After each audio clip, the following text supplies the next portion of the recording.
Voltamos a estar consigo para mais um Escola Bíblica. É mesmo um prazer estar na sua companhia. Temos, como sempre, nesta temporada, Carmen Maciel, diretora da ADRA em Portugal, que nos acompanha nestas lições, nestas aulas. O que é que escolheste para nós hoje como sumário? Obrigada mais uma vez pelo convite. No sumário de hoje, onde vamos falar sobre viver o Evangelho, eu gostaria que tivéssemos esta noção de que, ao compreendermos o quanto Deus nos ama e o quanto ama os restantes seres humanos, somos interpelados a amá-los também, manifestando um cuidado contínuo por aqueles que são mais necessitados e ou vulneráveis.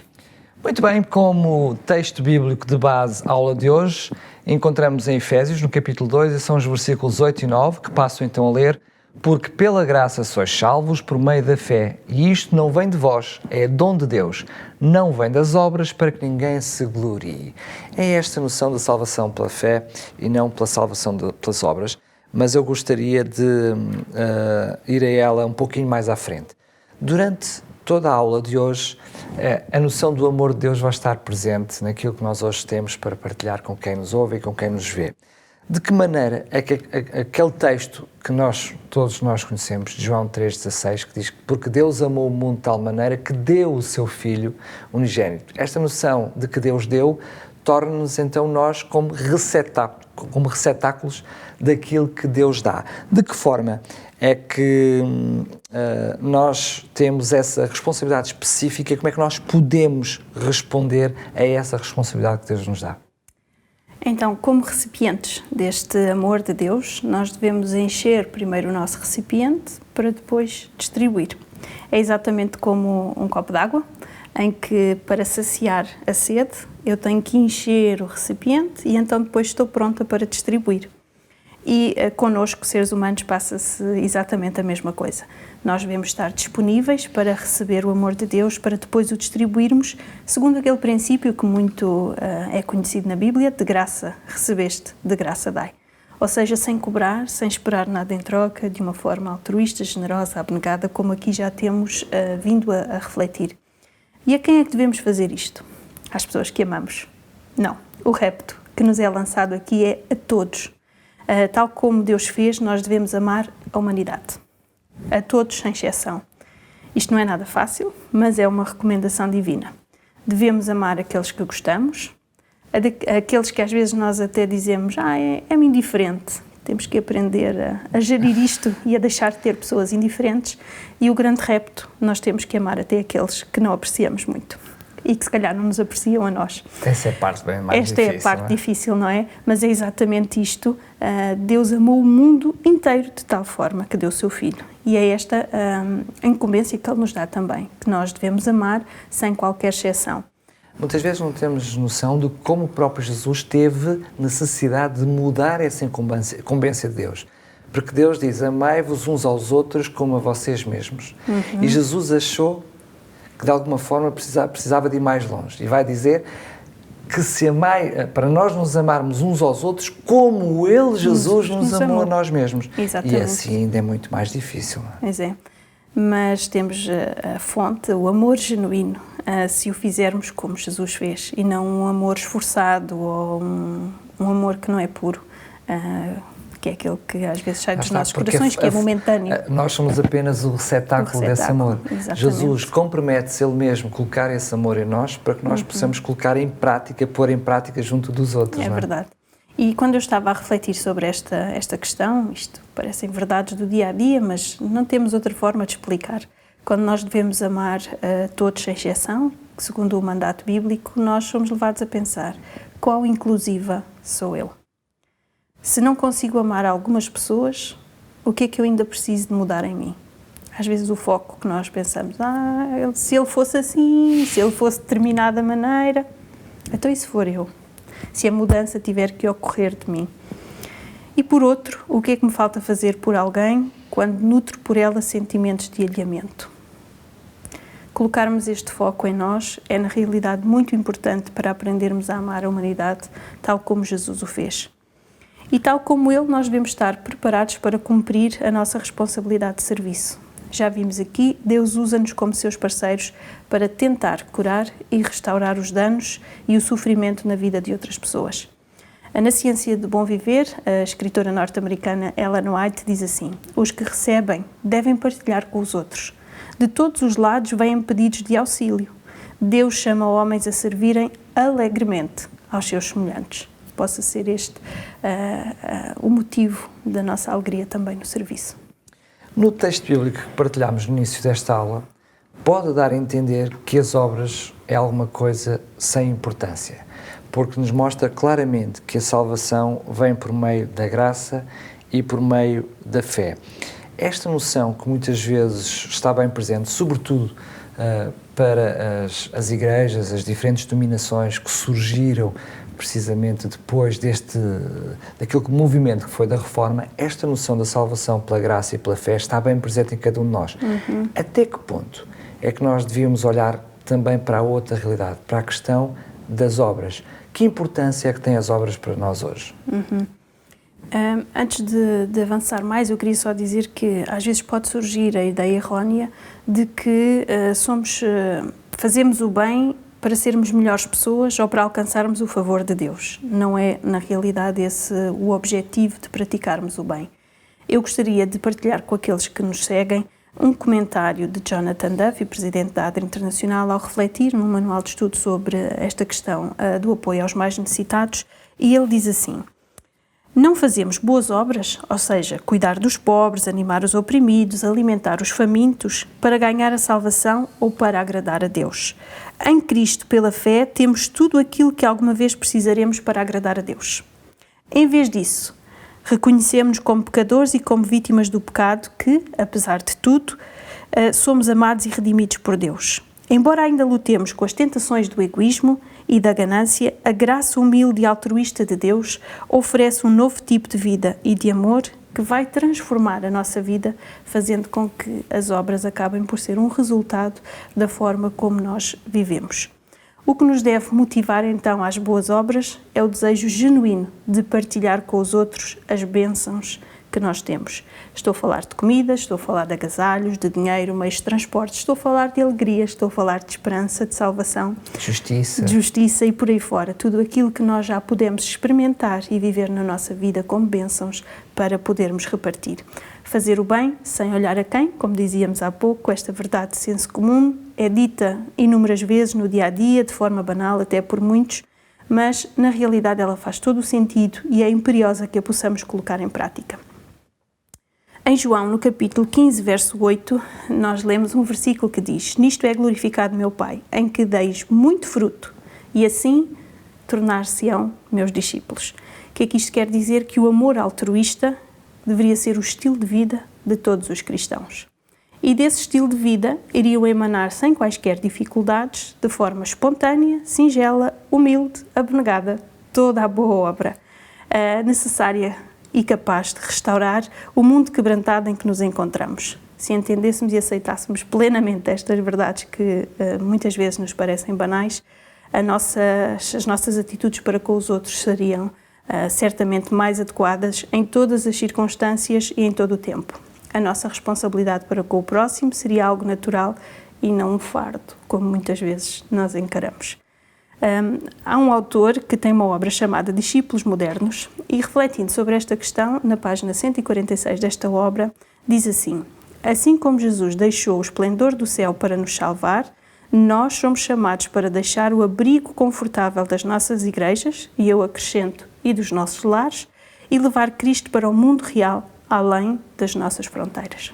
Portanto, este amor e aquilo que Jesus fez na nossa vida deveria motivar-nos para que nós pudéssemos fazer com que outras pessoas tivessem a mesma experiência e pudessem experimentar, nem que fosse um pouquinho, daquilo que é a alegria de viver mediante a misericórdia e as recompensas de Deus. Vimos que esta questão de praticar as boas obras já deve ser resultado da nossa própria comunhão com Jesus Cristo. Mas, para além do fazer estas boas obras, o que é que nós podemos ainda fazer para viver de uma forma plena o Evangelho? É exatamente como nós líamos no início, no título do nosso estudo, viver o Evangelho, pô-lo em prática no nosso dia-a-dia. Eu gostava que me acompanhassem em Apocalipse, no capítulo 14, o verso 7, e enquanto isso, referir, enquanto procuro aqui na Bíblia, que de forma plena nós deveríamos estar continuamente preocupados com esta noção, não apenas quando surge a necessidade, mas sempre no dia-a-dia. Peço desculpa, não tinha aqui a minha Bíblia marcada, mas gostaria mesmo de partilhar com todos aqueles que nos seguem Apocalipse, no capítulo 14, verso 7, algo que é muito interessante para nós no contexto desta lição. Diz assim, falando sobre ordens de Deus, dizendo em grande voz, temei a Deus e dai-lhe glória, pois é chegada a hora do seu juízo, e adorai aquele que fez o céu e a terra e o mar e as fontes das águas. Ou seja, estamos a entrar aqui num domínio um pouquinho diferente daquilo que temos vindo a tratar, que é, nós devemos, paralelamente ao facto de darmos as condições físicas para suprir as necessidades das pessoas, levar também mensagens sobre aquilo que nós falamos ser o Evangelho eterno. E este versículo de Apocalipse diz-nos que nós devemos lembrar-nos de 3 elementos-chave que nós deveríamos partilhar com todos aqueles que nos rodeiam e que passam por situações de dificuldade e que nós desejaríamos que pudessem ser restaurados. Então, a primeira que nós podemos encontrar é esta noção de juízo. Há um apelo claro nesta mensagem de Apocalipse para que haja um juízo, para que tudo aquilo que foi injusto, que resultou de más obras, possa, na realidade, ter um fim. Nós, ao olharmos para a história da humanidade, vimos que em diversos momentos os homens foram oprimidos, muitas vezes por razões injustas, e Deus promete que haverá um juízo no final. Podemos até dizer que isto atribui um certo sentido à vida, porque se estivéssemos aqui e nunca nada acontecesse, o rumo da história fosse sempre deixar que a maldade derivasse e nada acontecesse, isto era um bocado absurdo. E, portanto, nós sabemos que um dia esta maldade e todos os pecados terão fim. Portanto, felizmente, a Bíblia descreve Deus como um Deus que ouve o clamor dos aflitos e que, como nós já aqui falámos em Salmos, é um Deus que vem trazer a justiça. Não sei se recordam, num estudo anterior, vimos como o livro de Salmos era um livro que trazia esta noção de que a justiça, como boa nova, será aplicada.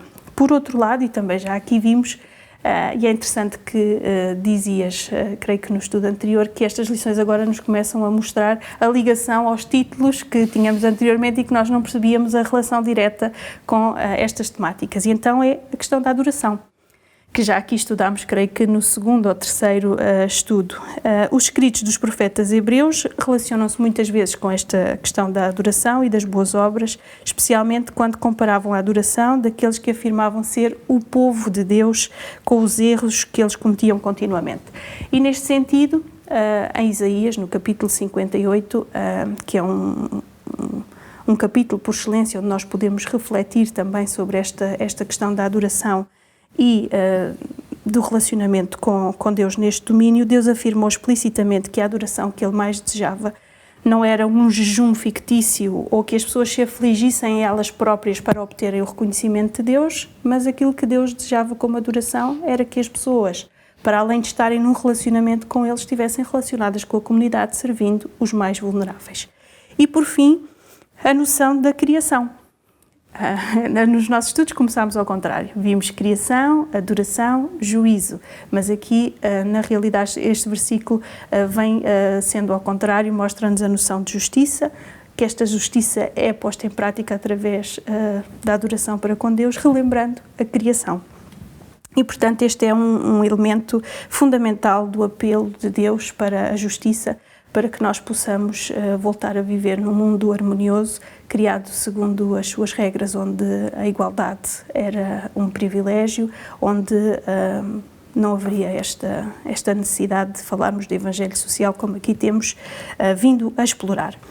Encontramos então formas de servir os necessitados, enquanto ao mesmo tempo nós podemos partilhar com eles a esperança e as advertências bíblicas para que aceitem a salvação de Jesus Cristo. Mas eu gostava de frisar aqui algo, é que quando nós fazemos isto, deve ser de uma forma espontânea. O próprio exemplo de Jesus, quando Jesus curava alguém, não ia a correr atrás dessa pessoa a dizer: espera aí, que agora tens que te converter. Pronto, era tudo de forma muito espontânea. Jesus esperava que as pessoas quisessem saber quem ele era e quisessem decidir no seu coração segui-lo ou não.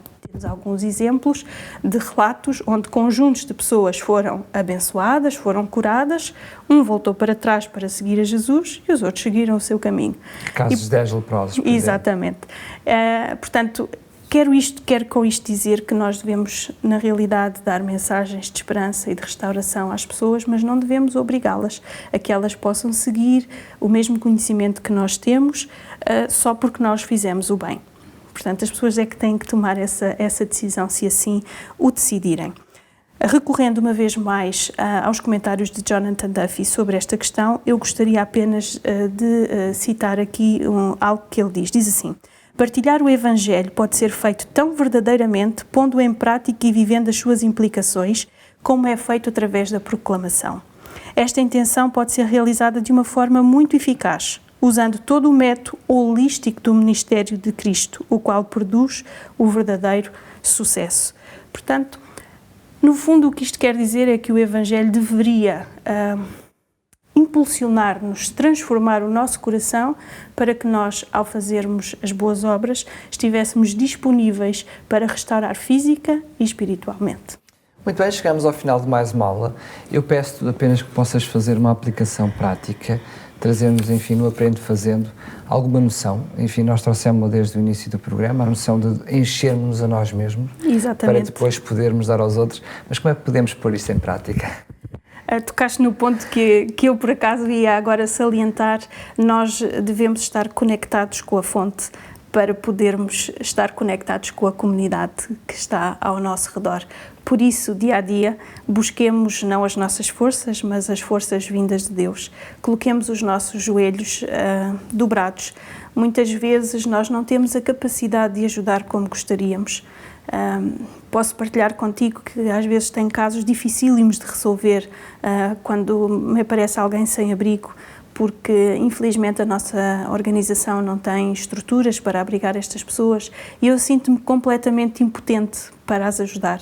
E só mediante a oração, mediante o pedido de ajuda para que outras pessoas possam interceder por estas pessoas em necessidade, é que nós podemos encontrar a satisfação para estes casos. É verdade que muitas vezes temos que encaminhar, temos que fazer o nosso caminho, mas, como dizias, se nós não estivermos cheios, o nosso coração não terá nada para dar e para partilhar.